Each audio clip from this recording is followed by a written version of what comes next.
मलेच्छ भागतानंद क्या क्या गुल खिला रहा था हिंदू समाज के साथ, सनातन धर्म के समाज के साथ।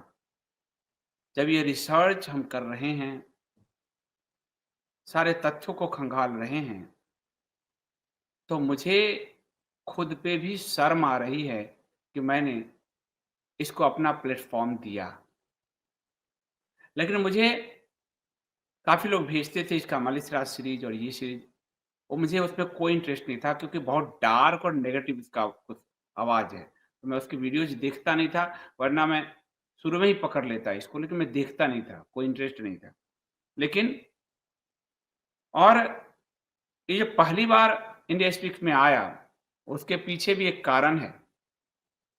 इसकी एक महिला मित्र थी, एकम में, जिसके थ्रू बातचीत हुई, जो भी हुआ। और अभी उसी महिला मित्र के ज़रिए वो मेरे पूरे पुराने ट्विटर और ये वो आज एकम के एक पुराने डोबरमैन के को भी लाया है साथ में। तो घबरा तो क्या है, क्योंकि शास्त्र पे जो हम रिसर्च कर रहे हैं, ये व्यक्तिगत आक्षेप पे, जबकि इसको शास्त्र पे रहना चाहिए था, पत्रकार को व्यक्तिगत आक्षेप पे रहना चाहिए। वो उल्टा रहा है, मैं शास्त्र पे हूँ, ये व्यक्तिगत आक्षेप पे उतरा हुआ है।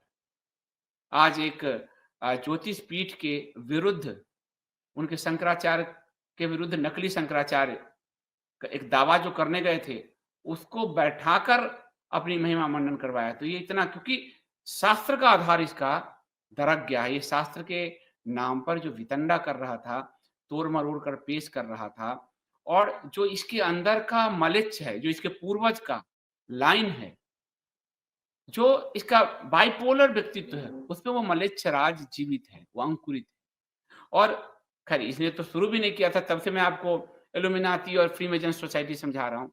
लेकिन आपको इसने ही बताया बहुत सारी चीज़ें, ये ऐसा है, इसका साइन ऐसा है। जो दूसरों को कहता था, असल में वो खुद क्या है। और बड़बोला आदमी जो होता है, वो कई बार बड़बोलेपन में बहुत गलतियाँ करता है, इसलिए मैं उसकी वीडियोज़ देख रहा हूँ। बड़बोलेपन में, ताकि जनता पे प्रभाव पड़े, इसने कई चीज़ें स्वीकारी है जो अवैदिक है, जो वैदिक नहीं है। ये जिन्न की उपासना करता है, ये परी की उपासना करता है, ये बिल्कुल मलेच्छ शैतान की उपासना करता है। ये इसके मुँह से सुनवाऊँगा आपको कि शैतान की उपासना करता है।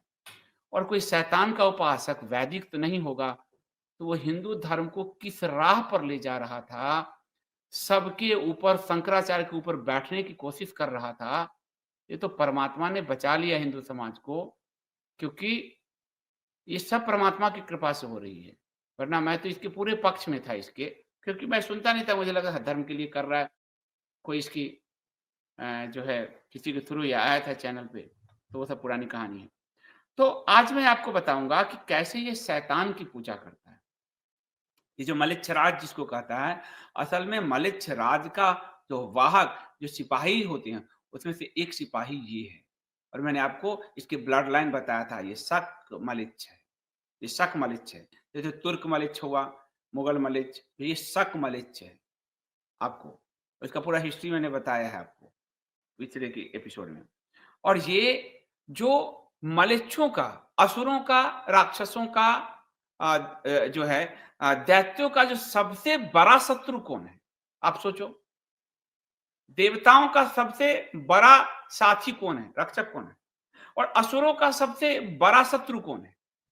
तो आपको भगवान विष्णु मिलेंगे, जो देवताओं के सबसे बड़े रक्षक और असुरों के सबसे बड़े विध्वंसक हैं। और इसने उस विष्णु से को विरूपित किया, यानी उनके विग्रह को विरूपित किया, तोड़-फोड़ किया।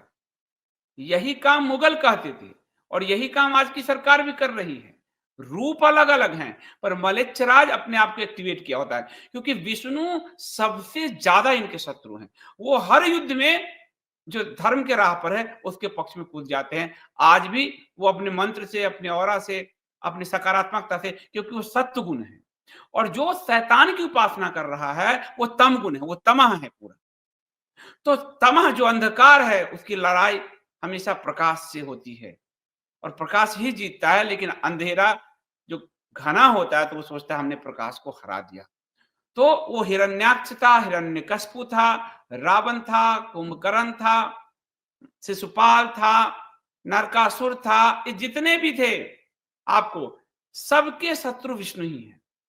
और इसका जो ब्लड लाइन है, उस ब्लड लाइन में भगवान विष्णु के पूर्वज राजा सगर ने, आपको मैंने सारा रेफरेंस परसों की वीडियो में दिया है, चेक कर लीजिए।